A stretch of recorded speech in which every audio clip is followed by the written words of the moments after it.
this was funny. A doctor came over and said, I teach at the university and I have a few med students that would like to observe, is that okay? And I said, sure, and I walked in, there's like 25. I said, okay, that's fine, sure. So then I didn't know anything more, and then he said, I'll call you next week with the results. And he called and said, you have lung cancer, and it's not operable. And I said, okay. What's my prognosis? And he said, I'd say about 4 months.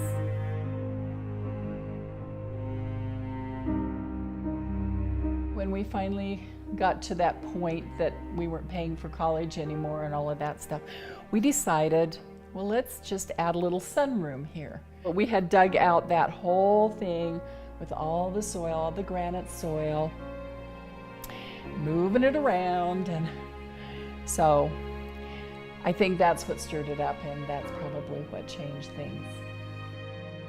And he said, well, let's do a PET scan to make sure it hasn't spread anywhere. And if it hasn't spread, I know a surgeon that could do it. I think it was like a week later, I was in surgery to have my right lung removed.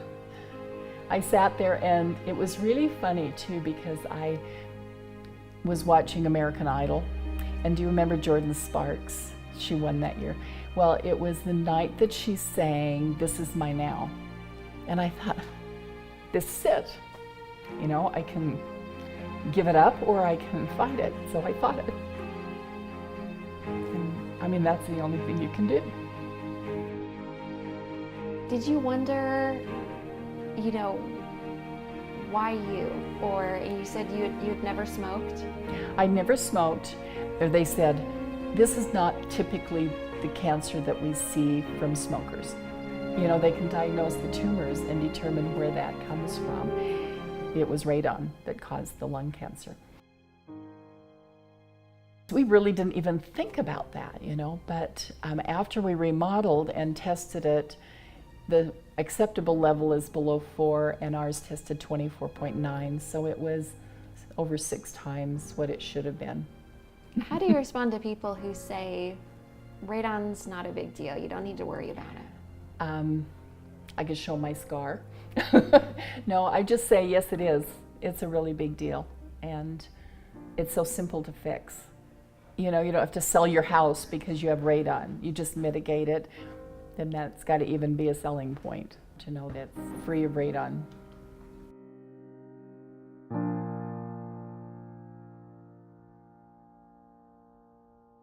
My name is Eleanor Diver, and we are going to be talking about radon today. So what is my background and why am I able to talk about radon? I work for the State Department of Environmental Quality for the state of Utah. And I also teach at the University of Utah environmental health classes and public health classes. So that is my background, and that is why I know a little bit about radon, and we're going to talk a little bit more about it today and how it will affect you within the real estate avenue, market, job that you might find yourself in. So the goals of the class today are why radon is important to realtors, proper testing procedures, and also proper mitigation requirements. Those are going to be some of our 3 key points and areas that we're going to look at today. So let's start out by talking about what is radon and where does it come from and what is its health effect.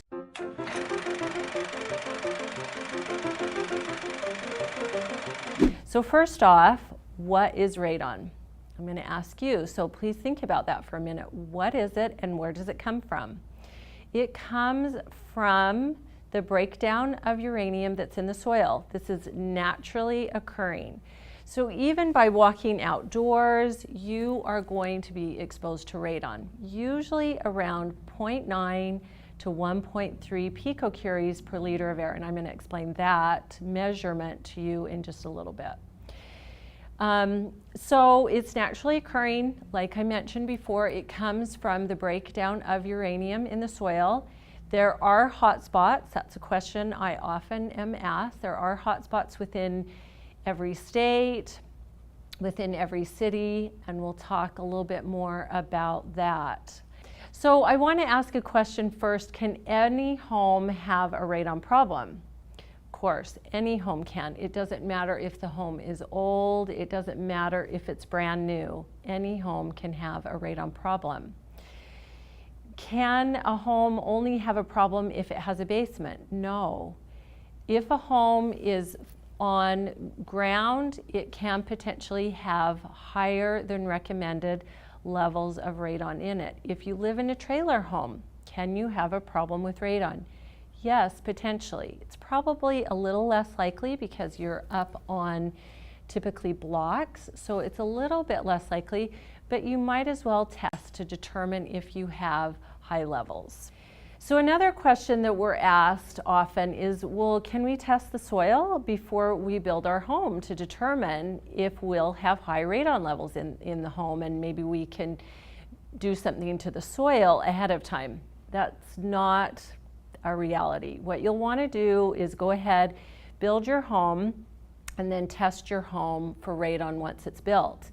The other interesting thing that we have found, we've had young men do Eagle Scout projects in different neighborhoods, and what we've found in like a cul-de-sac or a small area of 300 homes is that one home will have 2.2 picocuries per liter of air. The next home may have 5 picocuries per liter of air, and the one on the other side will have 10 picocuries per liter of air. And there's no rhyme or reason to it oftentimes. Now, that's not always the case. We will see neighborhoods where consistently we'll see high radon levels, but the key is everyone needs to test their home for radon to determine those levels. Since we're talking a little bit more about levels, let's talk about what the allowable level is that is set by EPA. So 4 is the magic number, essentially. 4 picocuries per liter of air is what EPA has set as the allowable level. Anything at 4 or above, they highly recommend that you go in and do mitigation within the home, and we're going to talk a little bit more about the mitigation process before we move forward. What I want to talk about next are these, hopefully will seem very easy answers to come up with. It's a true or false about radon, and I've given you these clues ahead of time. True or false, radon can only be in older homes. Is that true or false? Of course it's false. We just mentioned that we recently had a cul-de-sac, a little circle of about 5 homes, brand new. One of the families decided to test their home for radon and found that they had elevated levels, somewhere around 15 picocuries per liter of air. The other neighbors decided to test as well and found that they had elevated levels as well. And these are brand new homes. So it's always just a good idea to test, and then mitigation systems were put in.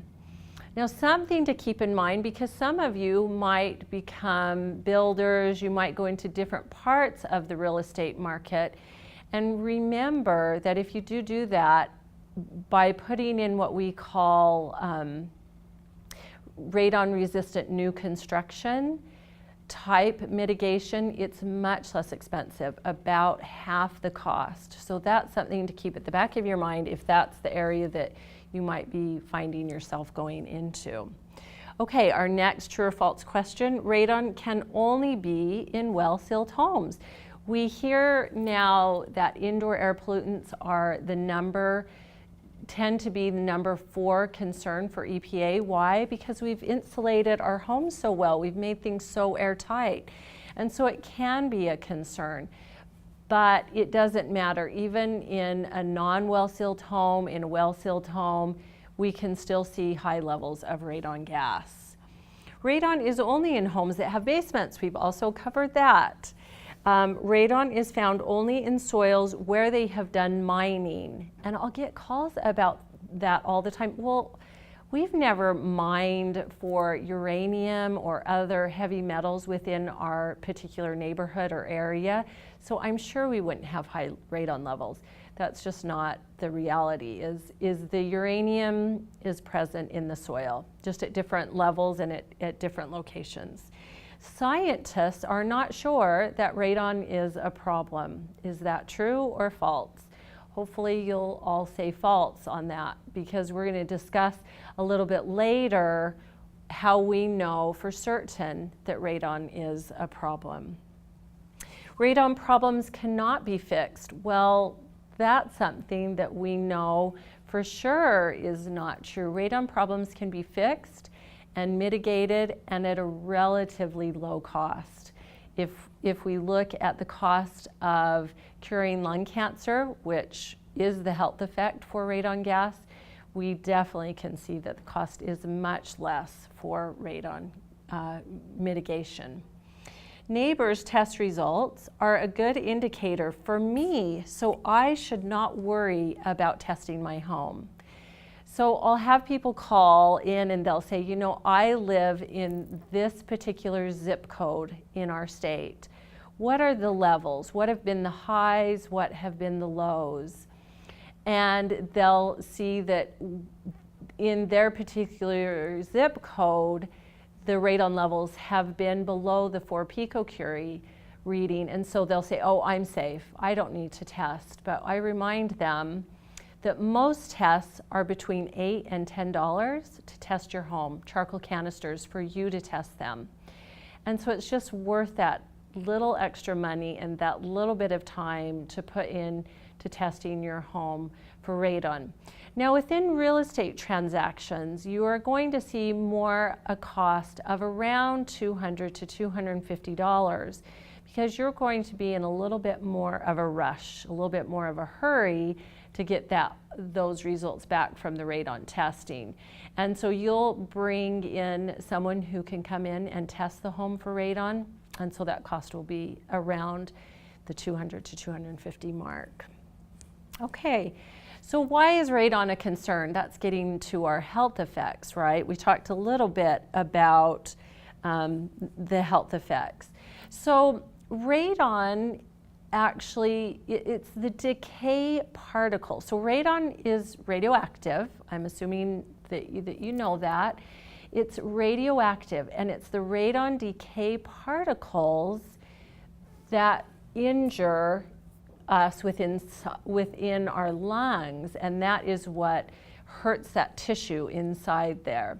So one of the things that happens is the radon, like we mentioned, is radioactive. So it's decaying. Kind of remember back to your high school chemistry and biology classes, and we talked about that radioactive things decay and they have half-lives. And so as it decays, it will attach itself to a dust particle.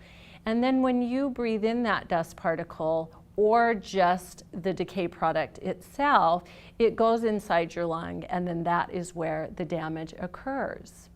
Once you've had exposure to that for a long term, just like smoking, that's when the problems arise. So it's not something that's going to happen overnight. It's not an acute type of an illness or disease. It's going to happen long term and more of a chronic exposure. Let's move on now. So like we talked a little bit about, radon is radioactive. It is a colorless, odorless, tasteless gas. So you're not able to see it, you're not able to smell or taste this gas. So you have no idea if it's in your home unless you test. The half-life is 3.8 days. Remember I mentioned a moment ago half-life. And some radioactive particles will have very long half-lives. So radon has a fairly short half-life of 3.8 days. It's one of the reasons that when we test your homes, or you would test your own home or have a client test their own home, they will actually leave it in the home, in the basement or lowest living level, for 48 hours. And the reason is it gives us a really good idea of what's happening with the radon and the radioactive decay particles within your home because of that half-life of the 3.8 days. It can collect in closed spaces. Weather can have an impact. We see in some instances almost twice as high of levels within the winter months as we do the summer months. And you might say, well, how is that possible? Well, if you think about it, during the winter months, you're closed up in your house much more. You're keeping things nice and cozy and keeping the windows shut and the doors closed. You're not going in and out as much. And so your radon levels can really increase. I got a call the other day, and so it was in a warm summer day, and they said, we just got our test results back, and it came in at right at the 6.0 mark. What do you think we should do? And I said, well, I would definitely go ahead and look into mitigating. And they said, well, but it's 6 and 4 is the allowable level. And I explained to them, well, we're in the middle of summer, and so probably if you test in the winter, there's a high likelihood those rates would come back at 9 to 10 picocuries during the winter months. And sometimes winter can go for a longer period of time. So it's 5 to 6 months that or 7 that you're exposing yourself to, depending on where you're living and where you are. So the geographical variation of your particular state will have a major impact. And I'm sorry to keep referring to Utah. I'll refer to a few other states here in a bit, but we have a couple hot pockets, so to speak, in our state. And we have canyons and mountains. And so near those canyons, the mouths of the canyons, we have a lot of granite rock, and we tend to have higher levels of uranium in those particular areas of the soil. We also have another city and county that's Beaver, and we had 2 uranium mines down in those particular area of our state, and we see really high levels of radon in the homes in those particular areas. So the key point to all this, hopefully you've gotten it, is that the only way to know if you have high levels is by testing your home. So let's look a little bit more about the health effects of radon. And like we mentioned, radon causes lung cancer. That is the only health effect. I mean, and I hate to use that word only because that's huge, right? But the health effect from radon gas is lung cancer. We are seeing a few more studies where it is possibly and potentially problematic with MS and maybe has some sort of links, but those have not been as efficacious of studies as what we've seen with our radon in regards to lung cancer. And I'm going to give you a few more examples as we move through. So as a reminder, the radon decay particles are inhaled within our lungs. Those particles irradiate within our lungs, and that is where the lung damage, the lung tissue damage occurs, and then the lung cancer is a result. Let's look for a minute at lung cancer rates within the United States. Every year we see approximately 240,000 cases of lung cancer within the United States. Every year we see 160,000 deaths from lung cancer. And of those 160,000 deaths, 20 to 22,000 are as a result of radon. So, you know, it's the second leading cause of lung cancer within the United States. And the thing you have to keep in mind is of those 160,000 deaths that we're seeing that are smokers, if they had exposure to radon in addition to the smoking and radon have a synergistic effect. And what do we mean by that? We mean that, for example, if you have 10 picocuries of radon gas within your home, that is like smoking a pack of cigarettes every day.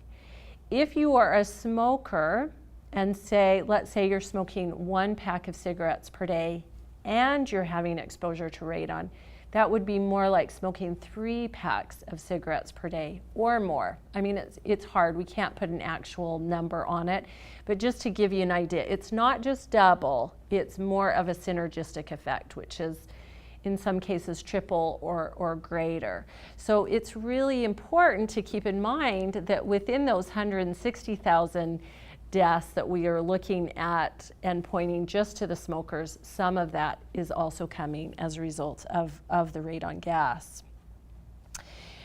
Second, like we mentioned, it's thought to be the second leading cause of lung cancer. So an important thing I want to talk about is that lung cancer is broken down into 2 categories. That is small cell lung cancer and non-small cell lung cancer. So 80% of our lung cancers are referred to the non-small cell lung cancer. And 50% of these different types of lung cancers are typically adenocarcinomas, which we see in people who have had radon exposure. These are also our non-smokers. So that's a question we get a lot. Well, how do we know that radon is causing the lung cancer? Well, because we have oncologists who deal with only the lung, and people come in with stage 4 lung cancer to their offices, and they say, how is this possible? How is it possible that I could have lung cancer? I've never smoked a day in my life. I'm healthy, I eat healthy, I exercise. How is it possible that I could have had exposure to and got contracted lung cancer? So those oncologists will usually recommend to the patient to go home and test their home for radon and see what levels the homes are having. So I'm going to give an example of this happening recently. And then I do want to come back and talk a little bit more about this different type of lung cancer. So I had a family call me recently, and they were frantic and they were distraught because their mother and their wife had just gone in with complications. She was having a difficult time breathing. She had a headache. She was experiencing just some basic flu-like symptoms, and they took her in to the doctor, and they discovered that she had stage 4 lung cancer. So they went up to their oncologist, and he was able to talk to the family. They went home and tested their home for radon, and it came back at 6.8 picocuries. Now this is where the story gets a bit more interesting, because they moved to Salt Lake City about 20 years ago.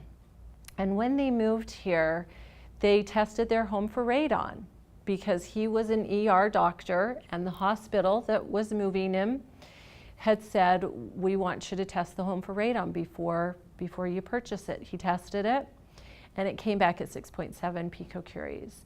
And at that time, almost 20 years ago, people didn't know a lot about radon. And so the homeowner said, well, let's retest it. They retested it, and it came back at 3.4. So chances are that homeowner went downstairs, put in a test kit, and opened all the windows, doors, we don't know. The test results came back at 3.3, 3.4 picocuries. So, moving forward now, 20 years, and here this woman who has been a stay-at-home mom, taking care of her family, has stage 4 lung cancer as a result of having exposure to 6.8 picocuries for the past 20 years of her life. So I do want to get back to the story in looking at the different types of cancers. So we talked a little bit about the small cell and the non-small cell lung cancer. So we do know that this adenocarcinoma is the one most often linked for the non-smokers and for the people with the high radon exposures. And we saw this adenocarcinoma, that specific type of cancer, in this woman. I want to spend just a moment, because I know some of you are in other states, but I want to spend just a moment in looking at Utah's rates, because it might help you get a better understanding of how to find out what your state's rates are. If we look at Utah, we can see that the mortality of lung cancer is 21.3 per 100,000. What does that tell us? Well, the United States rate is 47.4 per 100,000. We have pretty high mortality and morbidity rates of lung cancer within the state of Utah, and yet we have the lowest smoking rates in the state of Utah. So I hope that that also gives you an idea of showing that when you have high radon levels within a particular area, a particular state, we can see higher levels of the lung cancer. How does radon impact our lungs? I think we've talked a little bit about this already, and that is that the radioactive decay particles go inside of our lungs, and it is those decaying particles that actually do the damage and cause the problems within inside of our lungs. So just a couple of fun little radon facts. Radon is heavier than air. It is soluble in water. It is inert, which means that it lacks the ability to move around. It's not going to move around a lot. If you do open windows, though, you might think, well, how does that have a positive or negative impact by not opening windows? It has an impact because when you open the windows, then the air will help disperse the radon decay particles, and that's what happens outdoors. So out of doors, we talked a little bit about the 0.9 to 1.3 picocuries is what you're exposed to on average out of doors.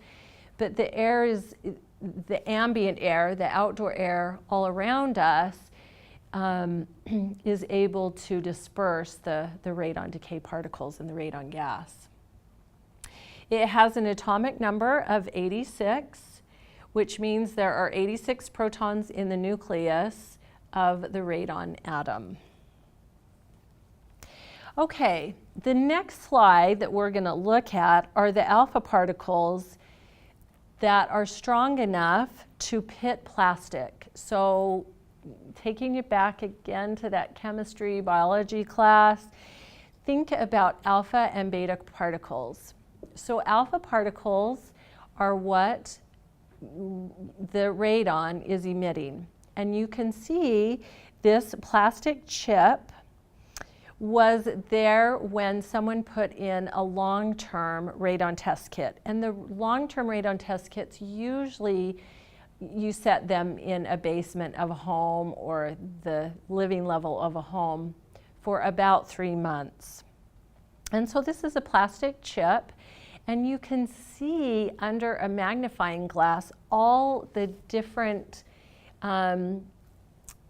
chips that have been chipped away on that plastic from the alpha particles which were emitted within that home from the radon gas. So it gives you a good look at what would potentially be happening within the inside of your lungs. And of course, your lung tissue is so much more tender, certainly than this sheet of plastic. So I want to talk as well for just a minute about some other health effects in regards to being exposed to radon gas.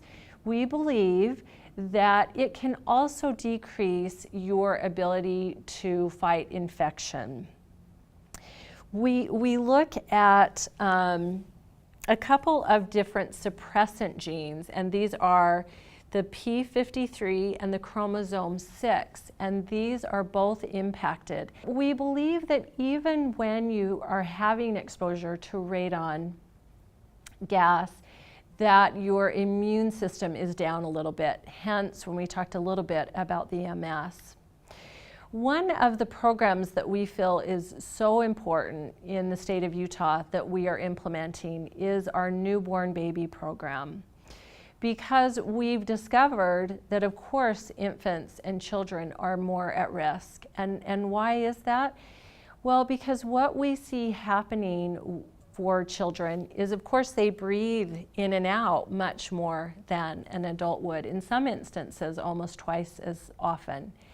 And then in addition, the size and shape of their lungs actually make it so that if they breathe that radon gas in, it has a more difficult time dispersing, so to speak, within the lungs.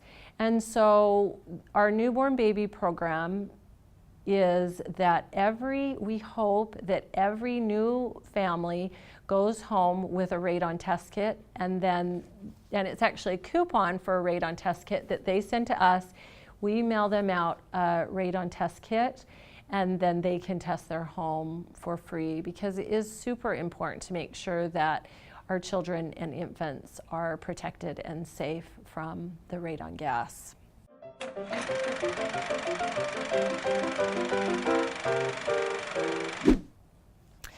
So this is one of my favorite parts and favorite sections, is the history of radon. Like, how in the heck did we discover that radon even existed, right? Okay, so it's an interesting story. So radon was discovered because there was a man by the name of Stanley Watrous back in 1984, and he worked at a nuclear power plant. The nuclear power plant's name was Limerick. And this power plant was located in Pennsylvania. And what was happening was he was coming to work, and since it was a nuclear power plant, of course, they had radioactive monitors and detectors at the plant to detect radioactivity. So he would be heading into work and setting off these radioactive monitors, right? Then he'd leave work and he would set them off again. And he had them so perplexed and so puzzled at the plant that finally they decided that they better go to his home and see if they could discover what was happening, what was taking place. So that's exactly what they did, is they went to his home, and of course with a Geiger counter you can measure alpha particles, beta particles, gamma rays, and so that's what they did, is they took a Geiger counter and they were able to determine the levels of radon and radioactivity in the home.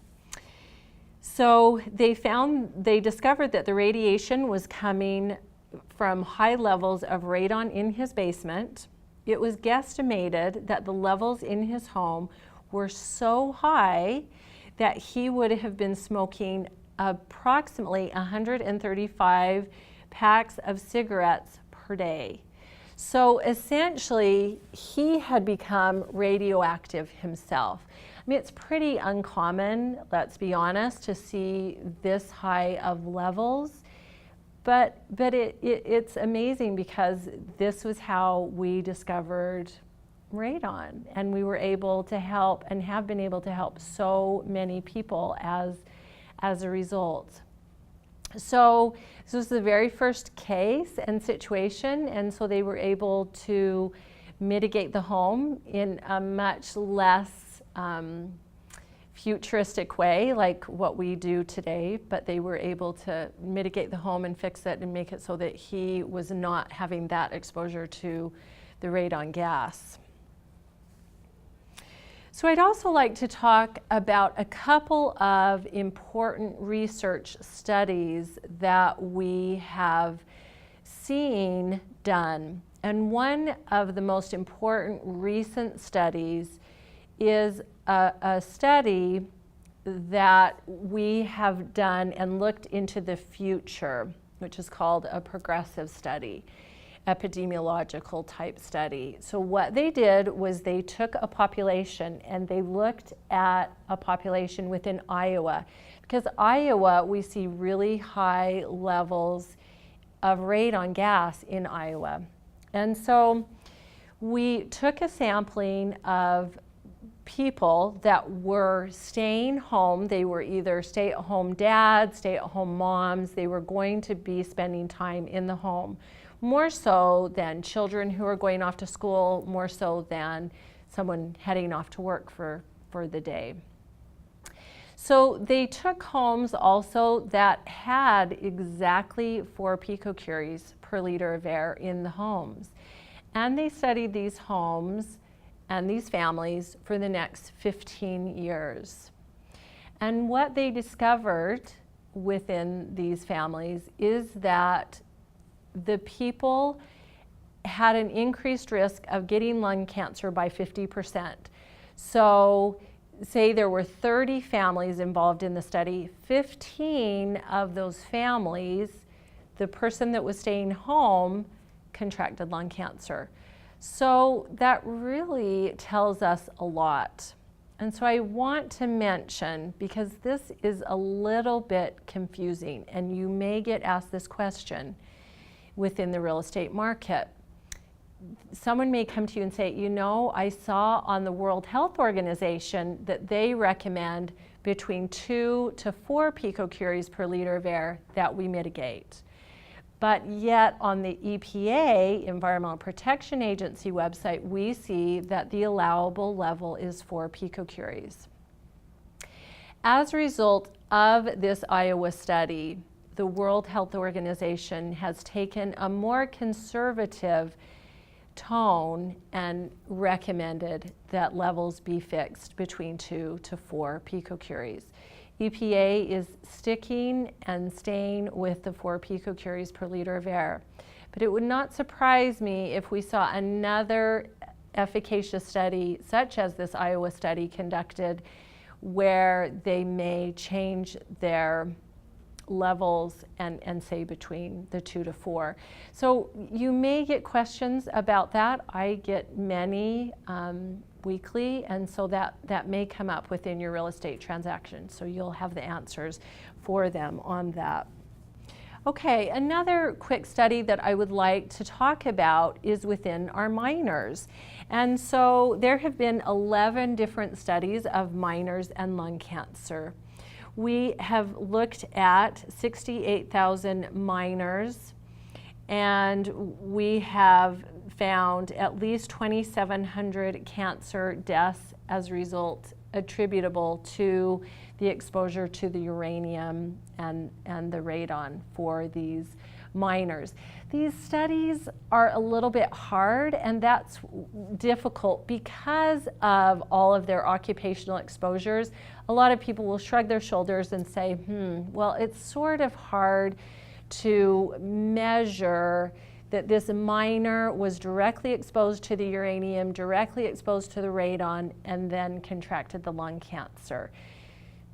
We may also be seeing things like mesothelioma, black lung disease, those kinds of things. And so sometimes it can be a little bit challenging, and people are a little bit more wary of the results. That's why this Iowa study is so important. Lung cancer proportional to radon exposure. This is something we had talked about a little bit earlier with the cigarette smoking interaction.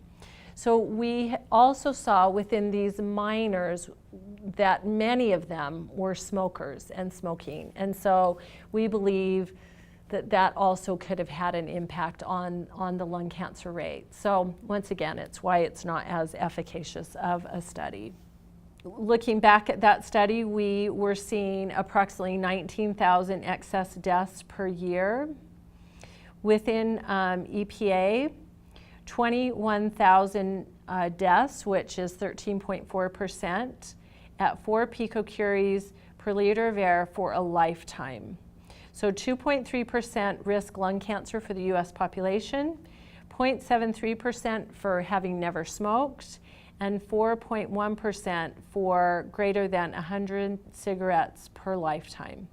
But there is no, once again, there is no safe level of radiation within your home, within what you're exposing yourself to, and I hope that that's the take-home message here.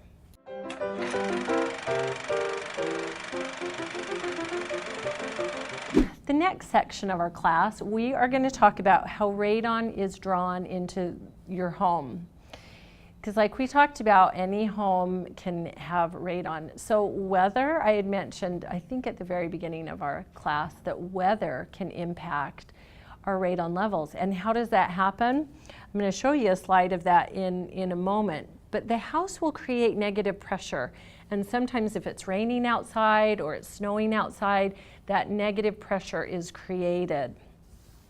Depending on how your furnace is operating, that can have a positive or negative pressure on how the radon gas is pulled into your home, the thermal stack operation, and also the wind over the roof. The wind, any type of weather pattern can have an impact. Even your dryer vent can have a negative or positive impact on the pressure of the radon coming into the home. That's what we've found. So how can radon enter into the homes? Through cracks in solid floors. And I'll have people call me all the time. So I have a level of 12 picocuries per liter of air, and I do have some cracks. I have some visible cracks in my flooring. Do you think if I seal those cracks that my radon levels will go well below that 4? It's unlikely. I mean, it's certainly worth the try, but it's unlikely. Probably with a level that high, you'll need to put some kind of a mitigation system. If you came to me and asked that if your levels were 5 or 4.5, you know, certainly it's worth that effort and try. It can come in through the construction joints, cracks in the walls, gaps in suspended floors. We talked a little bit about trailer homes, gaps around service pipes, and also cavities inside the walls. So there are many different ways for the radon to sneak up and get into your home.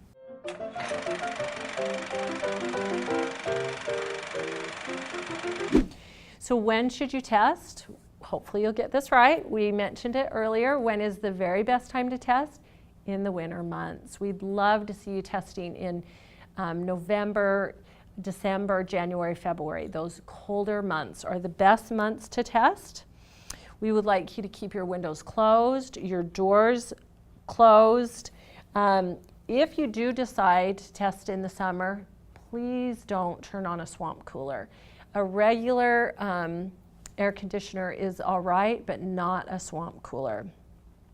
Furnace or central air on normal, but not on continuous, and not like, don't have a fan on a continuous cycle. Okay, real estate radon testing. We've talked a little bit about this, but let's just go over these numbers to make sure that we're clear. Testing within your home, if you purchase a test kit from your state environmental quality department, and it's going to be called something different in each state, the test kits usually run between $8 and $10.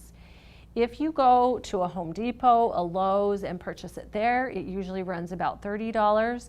If you're having an actual tester come in your home, they're licensed to test the home for radon, that will cost you around $200 to $250. Make sure that you are using a radon tester or a radon mitigator that is licensed as such, because we have lots of people out there that say that they're licensed to test for radon, licensed to mitigate for radon, but they're actually not licensed. So make sure you check in with your state representative or county representative and make sure that this person is. We get the question often, well, are those short-term test kits, are they reliable? They're just charcoal canisters, are they reliable? We consider them to be very reliable. And if you get a result back that's maybe right at 4 or 5, something that we'd recommend you to do is do a long term, and that's 3 months, and that's also the charcoal canister. So let's just go over a few helpful tips for if you're a client, maybe you have a little bit more time on your hands and your client would like to test their own home for radon. Here are a few tips for them. You'll want to put the test kit 20 inches up off the ground. You'll want to put it away, as much away from a window as possible, away from the door, and you won't want to put it right near a heating vent or a cooling vent, because obviously that will have a negative impact on your test results. So I always err on the side of caution and say bedrooms are probably the very best place to test, because most people are sleeping in that room for 8 hours. So let's test your bedrooms. If you have a larger home, we would highly recommend that you use at least 2 test kits in your basement or your home to test the levels. One other thing I should mention, be sure not to put it, maybe say you have a kitchen in your basement and you want to test there and you have granite countertops. You will not want to put that radon detector on the granite countertops. So maybe I'm making some of you nervous or scared, but don't be. We're not seeing extra high levels from our granite countertops, but they'll increase the radon levels just a little bit. So bedrooms are great, or a side table if you'd rather test a TV room, recreation room, something along those levels. So what is the safe level of radon? We want to be clear that there is no safe level of radon. Radon is radioactive, but the allowable level set by EPA is 4.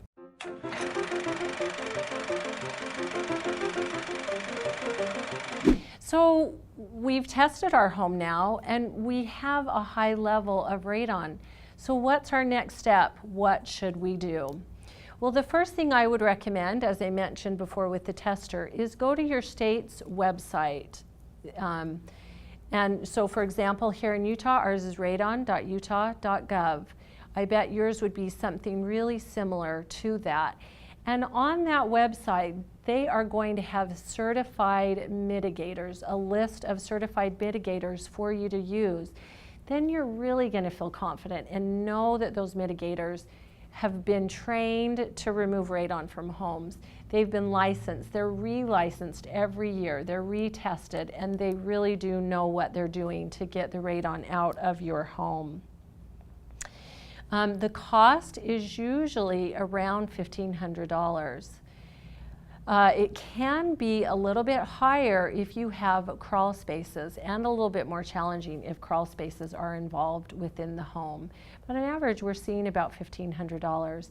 Like we mentioned before, $1,500 versus Jan's situation where it was $1 million for her medical care. It's not much when you look at it from that perspective. So when building a home, what can you do to prevent radon? Well, you can put in a passive system. We call that radon-resistant new construction. And what essentially that does is it puts in a system with the PVC piping and what you'll do within the home. And then if you test your home and find you have high levels of radon, then you'll install the fan system, which will cost about an additional $300 to $500, and then you'll eliminate radon from your home. So if we look at the total cost of doing it with new construction, we're looking at between $300 to $600, whereas if we're doing it after the fact, it's more like $1,500. So if you're out there working with builders, if you're out there working with people that are going to build homes, highly recommend that they consider looking into that radon-resistant new construction. If you find a home, you're working on a transaction, and you happen to have a client interested in purchasing a home that has the elevated levels, like we mentioned, you'll want to go to a certified mitigator. You'll want to get that as part of the purchase price, or that's of course what we would recommend. on these next few slides, you're going to see that fixing a home with a crawl space, it is still doable, but what we will do is we will line the crawl space with a high density polyethylene plastic, which we'll lay on the dirt, and we'll make sure that the edges and seams are sealed. We will always go in and drill a hole in the cement within the home. We will remove all of the dirt, all of the rocks surrounding that hole so that we can put that PVC piping system in, and that fan will work much better in that situation. Then you'll see here on our next slide, this is what the fan looks like, and the fan is really the item within the system doing the hard, heavy work. And they are pulling the radon gas out from underneath the home into the outdoor ambient air. And you'll need to replace that fan about every 9 to 10 years. But that fan is super critical, super important. Lots of people ask, oh, is that fan loud? Is it going to make it so that we can't sleep at night because we have to put the system in right above our bedroom? No, it's actually very quiet. They will put it on the outside of the home if they can. They sometimes will put it in the attic. It just depends, the layout of the home and what works best. So you'll see on this slide, it talks about the system discharges away from building openings. I once had a gentleman call me and he says, well, but if I'm letting all this radon go, we had really high levels. We had a 25 picocurie per liter of air. And if I vent it to the outside, am I not just giving radon to my neighbors? Am I not making it so that they have a more of an increased chance of getting the lung cancer? No, because remember, that's going to be dispersed in that outdoor air. It's only when it's inside in an enclosed space that it becomes a problem. So the discharge should be high enough, though, to avoid the radon re-entering the building or the home. A minimum of 10 feet above grade, 10 feet from any openings within the home, 2 feet below discharge, above eave, no rain cap, and we do recommend that you put in a 1/4 inch bird screen, because otherwise we've seen where birds will go in and create nests, and then the fan is working 20 times as hard and will need to be replaced and just isn't going to be as effective. So good luck with radon in the real estate profession. I would just want to highlight a few key points in closing, and that would be to remember that 4 picocurie per liter of air is kind of the important level, that we would love to see it below that. If it's above that, we'd highly recommend the mitigation, which is easy and effective and relatively inexpensive at $1,500. That everyone needs to test their home, that in most real estate transactions, you are going to need to know what radon is, where it's coming from, and its health effect. In most states now, it is on the buyer due diligence checklist. In the state of Utah, it is number 4 on the buyer due diligence checklist. And there's an entire paragraph about radon. So your client is going to need you to know about radon. So if you have any other questions, please contact your state representative for radon. They'll be happy to be there for you and answer any questions that you might have.